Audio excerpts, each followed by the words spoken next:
great. The garnishes for it, well, let me back up here. It's simply sauteed. It's going to be finished in a little crawfish stew or fricassee of sorts. So to simplify that, pour it on top of the ragfish after it's done. It's a simple stew with crawfish tail meat, a little bit of lemon juice, a touch of cream, some white wine. That's it. It's very, very simple. The garnishes for it, again, like it says here, you have the lima beans, you have the shishito peppers, and a little bit of marinated, a little bit of baby tomato, and that's it. It's real simple. It's really all about the fish. To soften the dish, there's going to be a little butter bean puree underneath the fish as well. So we take some of the butter beans or lima beans, puree them, and the fish will be sitting on top. But it's great. It really is great. Simple, nothing to really distract the ragfish. You have a few garnishes to accent it. The pork chops between 10 and 11 ounces. We just cut those and brined them earlier, so it's an honest 10, more closer to 11. Honestly, it's a hell of a deal. These are put into a liquid brine. There's different kinds of brines. There's liquid and dry. The dry we talked about with the scallops, which is just simple brown sugar and salt and spices. This is a liquid brine, which has, again, it's water based, but there's brown sugar in it as well. There's molasses and a little bit of star anise and some thyme. So this pork chop is brined overnight in that, and it sort of takes on those flavors. Once we salt and pepper the pork chop and it hits the grill, you'll taste a little bit of balance of both. You'll taste a little bit of sweetness from the brine, but also that saltiness and the pepper and the wood from the grill. Once again, going on the grill with that. This pork chop is cooked, medium, breasted, sliced. We're going to be doing this on top of a spoon bread, which is essentially a cornbread custard. This really is cornmeal, eggs. Gets baked off almost like a souffle style. That'll be in a square, sort of rectangle form. The pork chop will be sliced on top of it. And then we have a boudin croquette and the collard greens. So, a lot of info for you guys, right? Boudin. Boudin is indigenous. This boudin that we're doing, I should say, is indigenous to Louisiana. Traditional French boudin is a completely different animal. This one is done, again, like I said, has origins from Louisiana. It's done with braised pork shoulder, pork liver, and rice, essentially. You may want to leave out the liver part at the table. I don't know how people feel about it. If they really go into detail, and again, you guys will be able to gauge your guess. But really, tell us what really is in it. Then you can go there with the liver. But essentially, I would say it was slow braised pork shoulder, onion, spices, and a little bit of rice. And it's going to be done in two different forms. If you go down to Louisiana, Mardi Gras, you'll see it in like little food trucks. It'll be like in a sausage form. It'll be in links. You just grab a link and have another beer, and there you go. For up here, we decided a croquette may be a better way to go. It has a crunchy exterior to it. You still get the boudin. It's really good that way. We're offering it at the bar as well. Yeah, you've had it before, right? Yeah, it's good, right? It's really good. And again, it's also an ingredient that's only being done here. No one's doing it. No one's doing it this way. And it makes it for an interesting dish. Again, pork two-way, you get that thing going on. And then you have collard greens. These collard greens are not cooked with bacon. They're finished with a touch of cream, a little bit of onions, garlic, a touch of vinegar, and then on the pickup, we do a little bit of cream, not much, and a little bit of hot sauce, which I believe we should have Chester's hot sauce available by then. So it'll be a homemade hot sauce as well for that.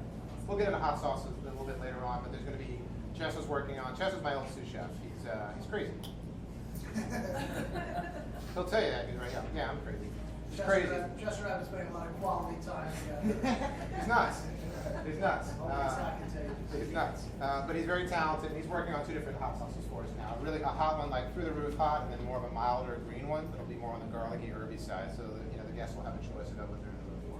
But it will, I believe, actually at this point, it will have Chester's hot sauce right in it. That completes the dish. Sorghum we talked about already.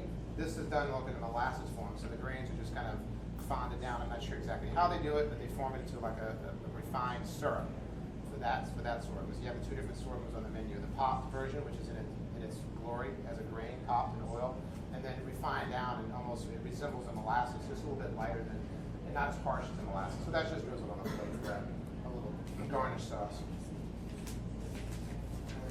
Let's see here, the gnocchi. So these are not potato gnocchi, these are French style, Parisian style gnocchi. What that means, well, they're classic French. The only thing that we did was we substituted the flour for cornmeal to kind of give it, to sort of bring it home. Again, one of the things we're trying to do to bring all these dishes home. These are done, again, like flour, butter, eggs. The French call the batter a pâte à choux, if you're not familiar with it. But it's very simple, no need to complicate it. It's just very simple little little dumpling, flour, eggs, and butter. These are poached, and then they're pan-seared to order.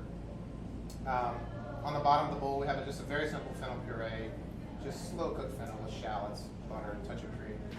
Very simple. And then we have the garnish that are already on here. The mushroom jus on the pan is on top of the gnocchi, which is done with a little bit of red wine. There'll be some wilted spinach floating around, and then a poached egg. So the idea of the egg, you just pop it into the egg yolk, and everything goes inside, and you can eat it, that kind of thing. Really good. Nice. It's our opening vegetarian dish. There'll be other garnishes on this plate as well. Cool. Carolina shrimp and grits. So on the menu, it'll say Nola sauce, New Orleans, Louisiana. I put this on here because I don't think up here no one really knows what barbecue shrimp is. Barbecue shrimp, New Orleans style barbecue shrimp, has nothing to do with barbecue. It is done this way, but we didn't want to put Nola. We didn't want to put that sauce on there, so we called it Nola sauce. Very, very, very simple.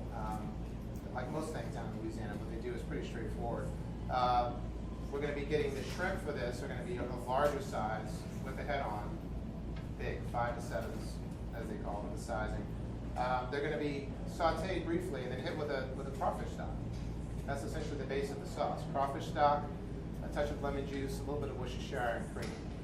Again, when you're trying to describe this stuff at the table as well, you can't go into all these points. You want to hit on a couple of points. That's a simple sauce, finished with a touch of crawfish stock, a little bit of Worcestershire, a little bit of lemon juice and cream. It's great. It's fantastic. It's actually traditionally a barbecue shrimp, Nola style, New Orleans style. But does that make sense? So this is really a play on shrimp and grits. We're going to accidentally put some lobster into the grits. Why not, right? There'll be butter poached lobster, a couple of ounces in with each order of grits. It'll be on the plate, and then those shrimp will be on top with that sauce that I just spoke about, drizzled on around it. And then we'll have like a little marinated merloton squash slaw of sorts to kind of offset it. And then we finish with the strip steak. We're doing the strip steak in what's kind of called a block cut. It actually looks like a fillet.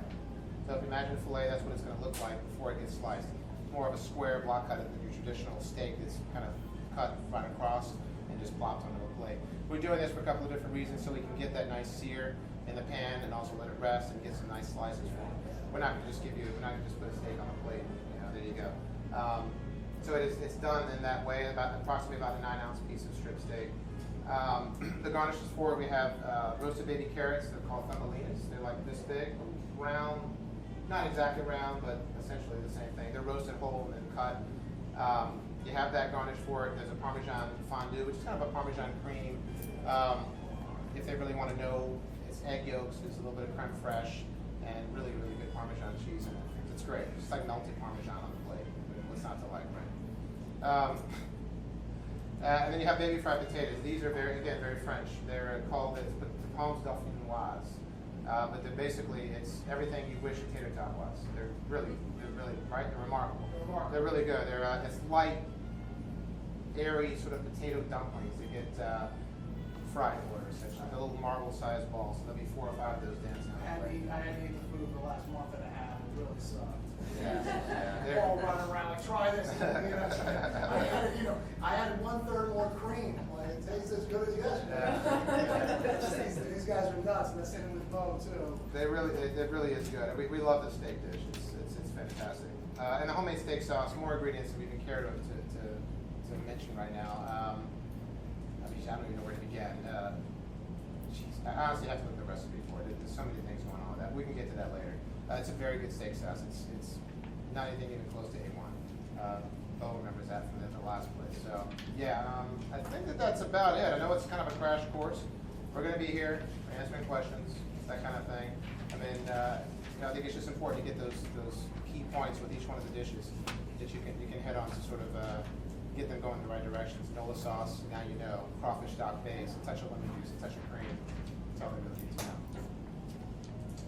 Cool? Thank you, sir. Excellent questions for me. Yeah, sure. Yeah.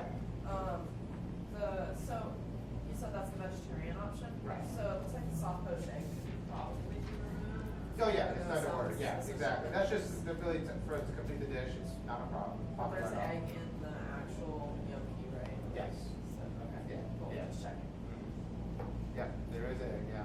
So along with that, we're gonna have like the gluten-free people and the nut allergy people. We're gonna do a lot of, we can do freelancing out back there. We're gonna have so many toys to work with, and so it's not a problem. Peter and I fully expect to get that, and we'll be able to work off the page with that kind of stuff. Before we start, I think the management crew will go through everything and kind of make a guide for you so you know, allergy-wise, what's cool, what's risky.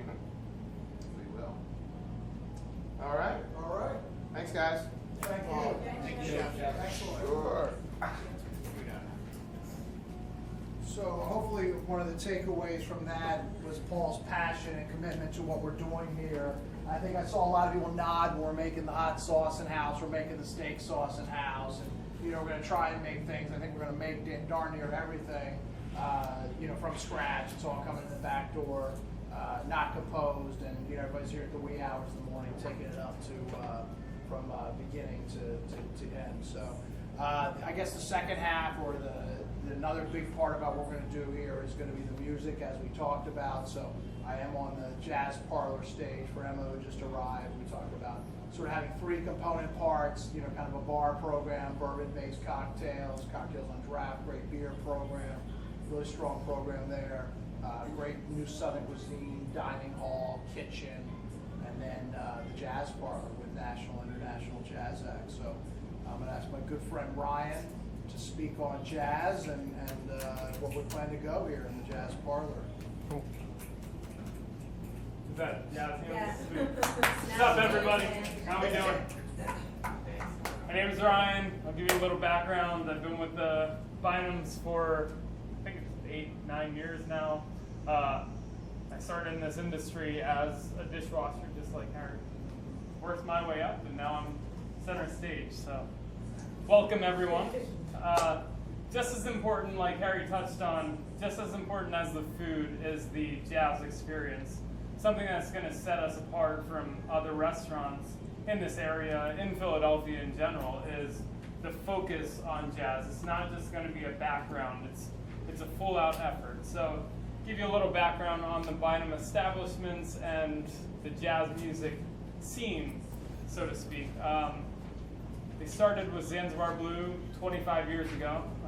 Zanzibar Blue had many large national jazz acts, introducing a lot of the bigger jazz acts to the Philadelphia area.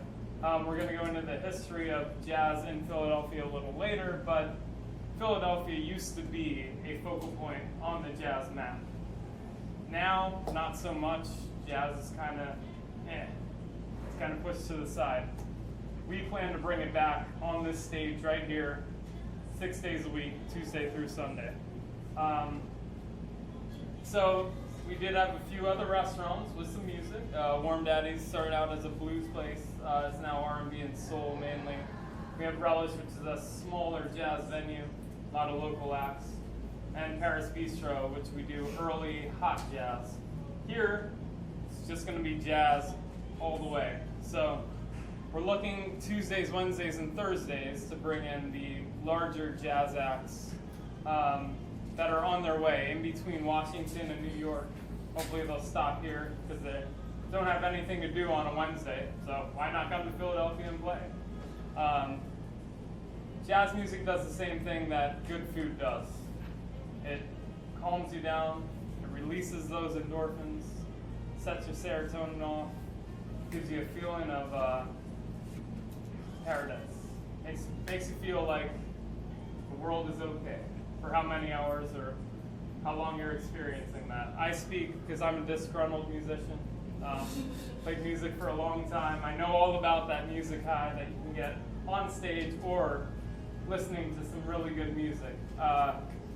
You'll notice when it's popping in here, there's just going to be a great energy going on. You're going to feel the music. You're going to feel the smiles out in the audience as they're enjoying their cocktail and food, but more so, artists that are really into what they're doing. And that's what's going to set us apart from the other places I was speaking. We will have a musician in here. Which day? Thursday, Friday? One of the friends and family will have Dennis Fortune Vincent and Cruz, and he's going to talk a little bit about jazz and sort of the subtleties and the nuances and what sets jazz apart from on give us a little background about jazz and kind of, educate us on what we need to know. Just back on something that Ryan touched on too, that so you guys can hear, as Ryan said, Tuesdays, Wednesdays, and Thursdays, and Sundays, we're looking to do national jazz acts. So what does that mean? Obviously, restaurants are usually busy on Friday and Saturday. We all make money on Friday and Saturday, that's great. But in order for restaurants to survive and prosper and make money, for us to survive and prosper and make money, for you guys to survive and prosper and make money, we need to be busy as many nights a week as possible. So if we're able to have a big name act on a Tuesday or Wednesday, that just kind of rounds out the week, and then we get the natural attrition of the business Thursday, Friday, and Saturday. We put an act on a Sunday, which is normally done at 9:30. You get a full dinner rush in the dining hall. They come in for the show, full show in here. Really makes the whole week from a promotions and marketing standpoint and a revenue standpoint, just that much more interesting. Not to sweep Friday and Saturdays aside, we No. will have some great local acts because there are great Philadelphia musicians who kind of get overlooked Yeah, you're in the absolutely broader right. spectrum. You're 1,000% right. What we found though, as I talked with some folks during the course of us getting to know each other, is that sometimes what happens in here, it's a competition. We had a club called, we had a place called Zanzibar Blue, as Ryan mentioned. We had a smaller, separate 2-room for about 7 years, and then we moved into the Bellevue. It was in one big room, and the two kind of competed. So we like the fact that we're able to have two sort of separate environments. We have to focus on both under one. So yeah, you're going to have your guests who are here strictly for the dining experience. You're going to have other guests who are here strictly for the jazz experience. Probably first 2 sets will be a lot more food intensive. The third set will probably be more cocktails. Hey, I'm coming to hang out and watch the bands. It's great on a national level for all of us because we're going to get recognized as a spot that's trying to bring jazz back to life in Philadelphia, back to where it should be. Talk briefly about the Bynum experience. Like I said, I've worked with this company for 8 to 9 years. Started as a server, expediter, and working with the company, working with the Bynums, beyond just the regular level, me loving working in a restaurant and me loving the different experiences and different challenges day to day, I really grew to respect the way that they run their establishments as opposed to other restaurants. I've never been to a restaurant where the owners were there 6 to 7 days a week. When I started at Warm Daddy's, Robert was in the window expediting food. It's because they care. And we hope to have that same level of care throughout the staff. So management as well. We look at no achievement as the greatest achievement. We try to go higher. We try to make you feel comfortable. We try to bring the true Southern hospitality vibe back to the restaurant scene. Nowadays, it's very much like, hey, I'm going to turn and burn, just make money. We want you to comfort. We want you to feel like you're at home. And that is really the philosophy that I've taken from the Bynums. They're more than just my bosses. It's really like a family relationship. Like, they've seen me grow up. I was like a young and rugged child when I started, right, Rick? Now I'm getting there. I'm growing. But we expect that from all of you. We like to have an open door policy. Suggestions are very welcome, but just at the right time. Not in the middle of the shift when you're in the weeds. Hey, we need to stop that. That's not going to work. But at the end of the night, I'm always here for you. If you don't want to talk to me, Harry's here for you, or Ariel.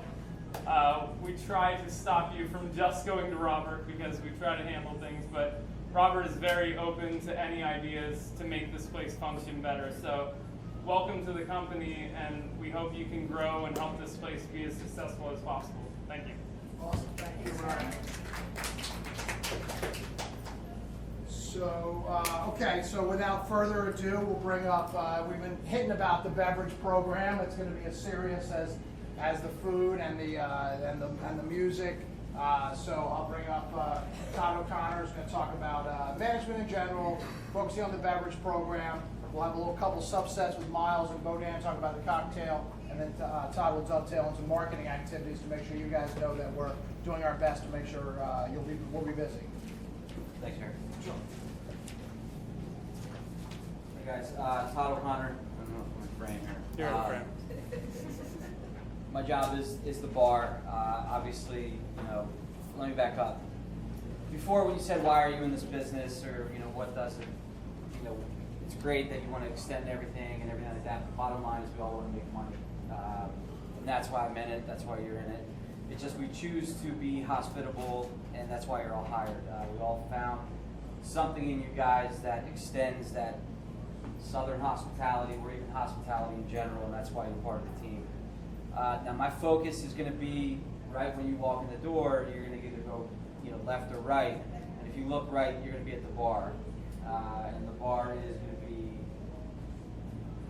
top notch, you know, right on par with everyone in the city, because we have Bodan here. And Bodan is, you know, he's ready to rock and roll with some killer cocktails. He's done his research, and I don't know if you guys know Classic Cocktails, but he's going to help us get to that level where it'll help you all make money. And then we're going to go even farther with the beers. We're not just going to be regular beers. We're going to be competitive with this city, because I don't know if you guys know, this city is a beer drinking city. So I want to continue to have a craft cocktail, craft beer menu that's always changing, because that's important to stay competitive in this market. I mean, Alaspina is right next to us. They're always involved with beer events, you know, beer week, and that's where I want us to go with that. As far as management, like everyone else, I'm here for you, and I want you guys to succeed, so I'm going to give you guys all the tools you're going to need. I want you guys to be a part of our social marketing and social scene that we're going to be involved with. If I need you guys to go out into the community and, you know, go to a beer event, or, you know, go to a portfolio tasting, you know, I expect you guys to do that and represent the brand well. You know, now backing up on my background, I come from a diverse restaurant experience. I've been in it for about 15 years. I've done everything from, you know, washing dishes to busting tables, to serving, to bartending, to bar backing, to managing. So I'm ready for any challenge that you guys have on the floor, in the back of the house, you know, away from here. I know that this is one of the toughest industries out there. I'm very aware of that. If you guys need anything, you know, just let me know. Harry's brought me on. I've worked with Harry before. It's a pleasure working with him again, because I know that he is very serious, but he's also very personable. So if there's something going on, you can talk to Harry, and I'm excited about the opportunity to work for you guys. If you guys have any questions regarding beer, as everything evolves and the changes occur, I'm going to set you guys up for success with links to things like Philly Tap Finder or Beer Advocate, and we're going to go over education of beer, where beer comes from, and I left you guys with a pretty extensive book, or history of where beer is going, where beers come from, and how it can evolve. All right, that's it. Speaking of beer, Miles, why don't you jump up there for a minute, just tell them what you've been up to for the last month or so. Having to drink beer and sample beer felt really stunk. My name is Miles Gals. We'll be assisting Todd in the beer program, beverage program at the bar. Like you said, we're going to try to really capture that Philly beer scene there, especially in Fairmount. There's all different types of marketing events that go on, where pub crawls or beer crawls. I'd like us to be a place that during Philly Beer Week, that people want to come here and drink a beer. We're really trying to, get the audience by having every single style, and also styles that really correspond with our brand. We're going to offer a couple large format bottles that are bourbon aged. There can be everything from a dark heavy stout or a double IPA to something light and crisp and refreshing. We're also going to have, we want to be able to cater to the guy that comes in and wants to drink a simple Corona, and we also want to be able to cater to the guy that comes in and wants a double or a strong ale or something that many people have never even heard of. said, it's going to be rotating, but we are going to be very, very thorough throughout the process of it. We haven't had any time set on how long each one's going to run, but it is going to be a rotating list. I don't think we're going to expect you guys to know every single style of beer to the, down to the smallest detail, but we are going to expect general knowledge, being able to describe it, being able to throw a couple key adjectives out at someone to really, give them a picture in their head of what they're going to be drinking, how we're going to pair it with our food. I think a lot of the beer scene in Philly is going to give us local breweries as well as breweries down south are really going to give us the ability to pair well with our food. Doing an IPA with some spicy food, richness and freshness, and really being able to offer that. My background, similar to the rest of the management team that I've been in the business for about 10, 11 years. I started out as a dishwasher and have slowly moved my way up. I'm going to be working alongside of you guys on the floor, serving tables, as well as having some other responsibilities and duties that are on, I guess, the other spectrum. But I'm going to be very open. This is an experience for me where I'm going to be learning a lot, and I'm going to be able to really, gain more knowledge. This is a business where no one knows everything. It's constantly evolving and changing, and teamwork makes the dream work. And I think all of us together, each person is going to have an intricate part of how we build this place up and this brand. And I'm really excited at the opportunity, and I look forward to working with all of you. Okay, without further ado, I think we've made reference to his master mixologist. We've made reference to the master mixologist a few times, so we won't go into as many details during this part as Paul did, but we will do that during the course of training, where we'll go into all the intricacies of what folks come up with. But we'll make sure everybody gets a copy of the cocktail list if they don't have it already, and then why don't we just talk philosophy for a moment or two? It's in your service. It's in your service Is it? guide. Okay. It is, I'm sorry. Page 12. We put it in this morning. That was today. From page 12 on is their details.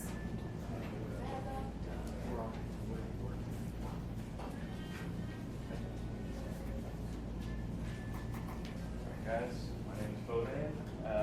Do we have any bartenders here? Or no? Servers? Maybe? Alright, it's okay. So what we're looking to do, and it doesn't matter if there's no bartenders here, because I always like the entire wait staff to kind of not be in the dark about anything that's on the cocktail menu. It's the last thing you need when you're just on the verge of getting weighted, trying to take an order, and someone's like, what is this?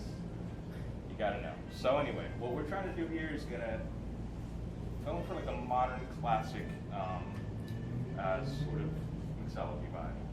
I use that term very loosely because basically we're in a great place right now as far as cocktails go. You're all over the city. However, in this area, and I've lived in this area for the past 5 years, not a ton of options. So I think we're going to definitely fill a void there between the great food, the jazz, our little bar lounge area there. It's going to be a draw on all ones. So again, we're going to get people coming in that maybe know what they want, are used to what they drink, and then you're going to get people that are super savvy and are looking for a very technically well-made cocktail. And I think it's going to be easy to hit all those marks. So again, modern classic technique-wise, I need everyone to know like what's going to be shaken, what's going to be stirred, but we're not going to get too crazy or over the top with any of our ingredients or anything. Again, like I mentioned, I do have an education background. I love it when people ask questions, and so feel free if there's anything weird, and I guess we'll go into this more detail like Paul did later on. But yeah, just look over the cocktails and feel free to ask if there's anything on there. But again, we're going for simple, easy to pump out, and crowd pleasers. All right. Sounds good. We're looking forward to it. That's how I've ended the last few nights. And then when that ends the night, Bodan saying, I've gone with 1/3